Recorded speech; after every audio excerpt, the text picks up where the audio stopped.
What's up, everybody, and welcome into today's video. I'm very excited for today's video because we're talking about how realtors are getting screwed out there. It's a very slow real estate market, but stick around because it's not just the realtors who are getting screwed out there, everybody. All real estate industry professionals. There's a lot of people out there twiddling their thumbs in today's market. So we're going to be talking about the macro market, but we're also going to be talking about what you can do and how you can capitalize on today's real estate market. There's always a bull market somewhere. There's always a way to make money in real estate, and we're here to explore that and do it. If you're new to the channel, welcome to the Cream, Cash Flow, Real Estate, and Money. I'm Dave Perichin, and we are active real estate investors. So we have a robust flipping company. We do a lot of fix and flips, a lot of wholesaling, a lot of novations, and we consistently bring in over 6 figures a month in our flipping business. And we also own and manage a portfolio of rental investment properties. We do a lot of Section 8 and we do a lot of open market rentals also, but our portfolio is valued over $50 million. And everybody, we built this thing brick by brick.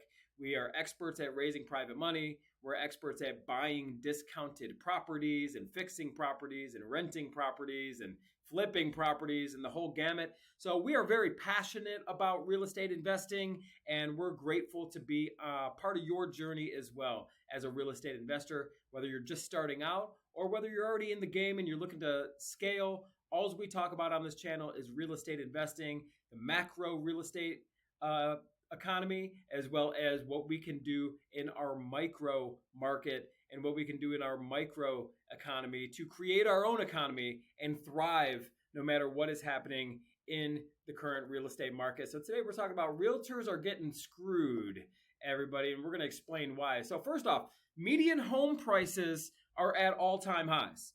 We're currently at over 400,000, 419,300. Pre-pandemic, we were roughly 270,000. So prices are charging up. What happened during the pandemic? They printed trillions of dollars and prices of everything went up, right? This is what you're hearing about inflation. And what do they do to tame inflation? They raise interest rates.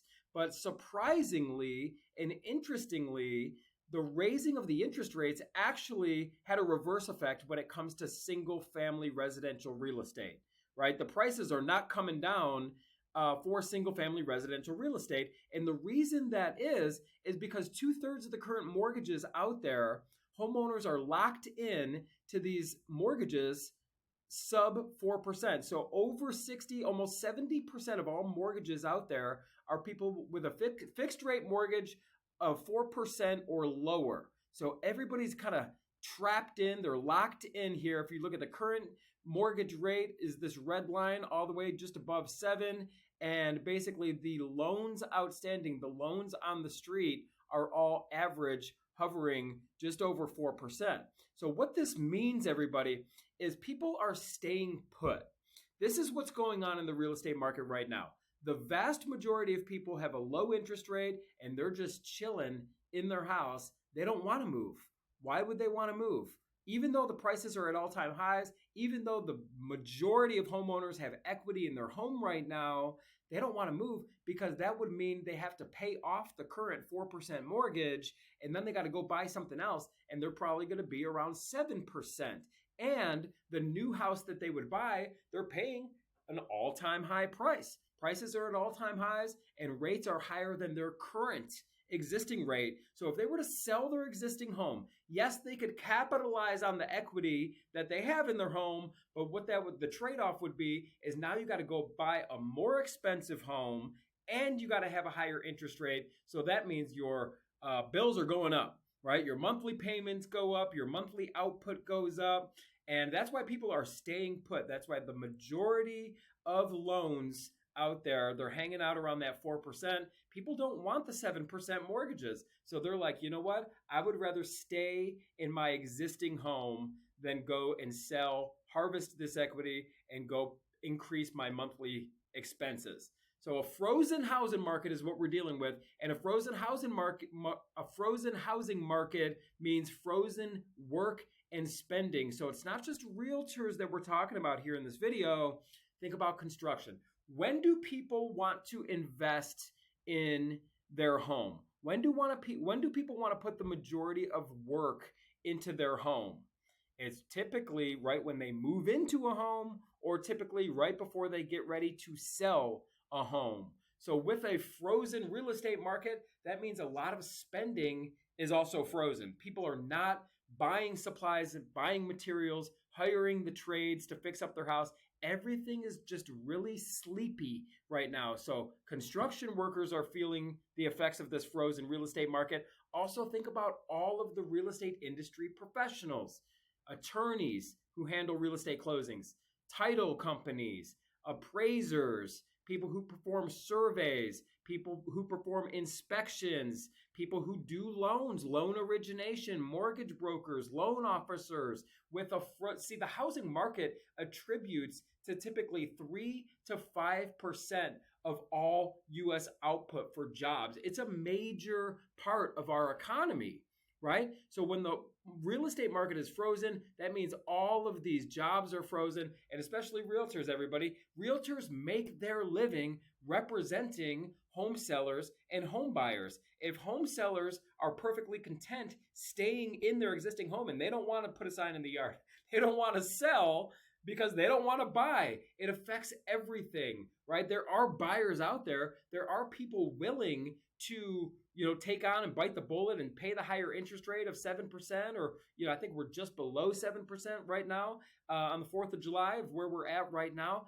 There are buyers out there still. There's just not a lot of inventory. This is keeping the prices high. Since the inventory is so low, this is not 2008, everybody. What was happening in 2008? There was a glut of inventory driving the prices down.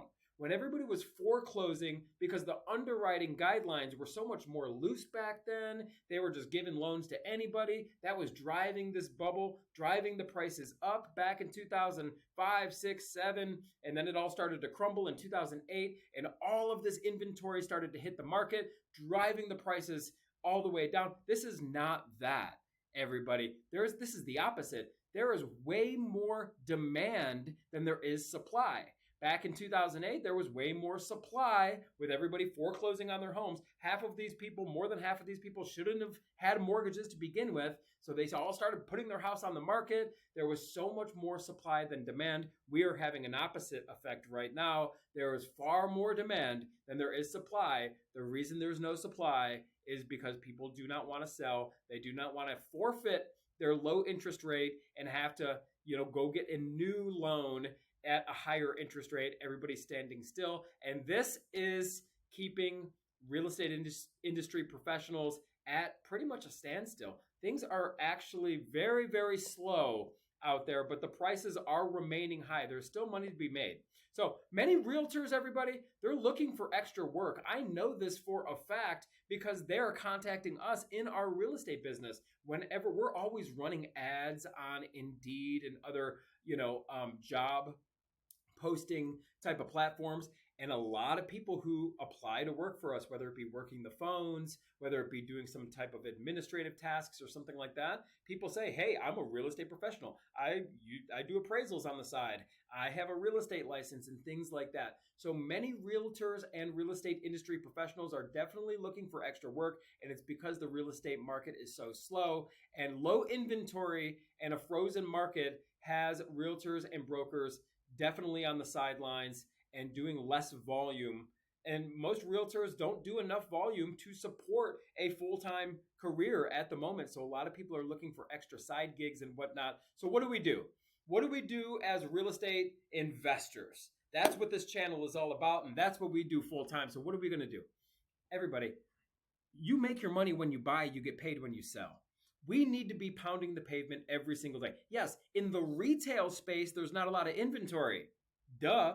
Go shop around the MLS. You're going to see inventory is increasing a little bit, but it's still far below anything that we've seen in previous years. There's not a lot of inventory in the retail space.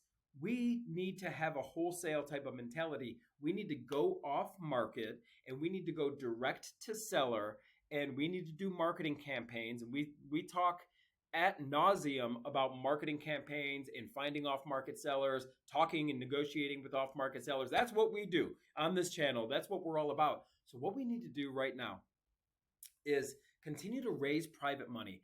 Find off-market deals that we can buy at deep discounts, okay? And use this private money to acquire properties that we're either going to fix up and refi or fix up and sell for a profit. We are still doing cash out refinances in our real estate holding business. We're signing mortgages right now at 7.5%. But guess what? When we do the refinance and we take on a new loan at 7.5%, number one, we're still creating a positive cash flow. And then number two, we're paying off our private lender. Our private lenders are charging us 10 to 12%. The trick is, and the key to success here is buying cheap deals. You have to go off market. You have to learn how to negotiate great deals and buy cheap houses and be willing to add value to these houses. Be willing to manage the rehab and not get screwed. Follow this channel. We're going to teach you to not get screwed by some of the shady contractors. There's bad apples in every bunch. There's a lot of good apples too. We need to be working with professionals to get our properties fixed up so we could refinance these properties and add them to our buy and hold portfolio, or we need to be flipping these properties for a profit. Everybody, there's still a robust flipping market going on right now. We are killing it in our flipping business, and we're still acquiring rental properties. We don't care about the higher interest rates, because the interest rates that we're using when we do a refinance are lower than our private money, right? And we are in the affordable housing sector, so we're still able to have a positive cash flow. The rent rates have increased along with the interest rates. Rentals are producing solid cash flow that we could use to obviously cover the mortgage and create positive cash flow. And there's still just a robust flipping business going on right now. Like I said, there's a ton of demand for housing. If you can buy cheap houses, this is what we teach people how to do. Buy these things cheap, get them fixed up. You're going to have these properties sold. You just got to price them right.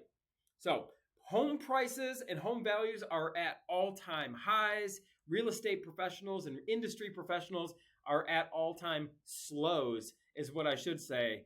And us as real estate investors, it is still a robust time to be making profit in real estate. If you're interested in our coaching, you could use the link tree down below. We work with people all over the US, and we help you flip properties for a profit and build a portfolio. We are real investors. I'd love the opportunity to work with you. Make sure you subscribe to our channel for more daily content about real estate, the real estate markets, and how we can capitalize in real estate investing. And like the video if you found it valuable. Everybody, have a great 4th of July, and I'll see you on the next video.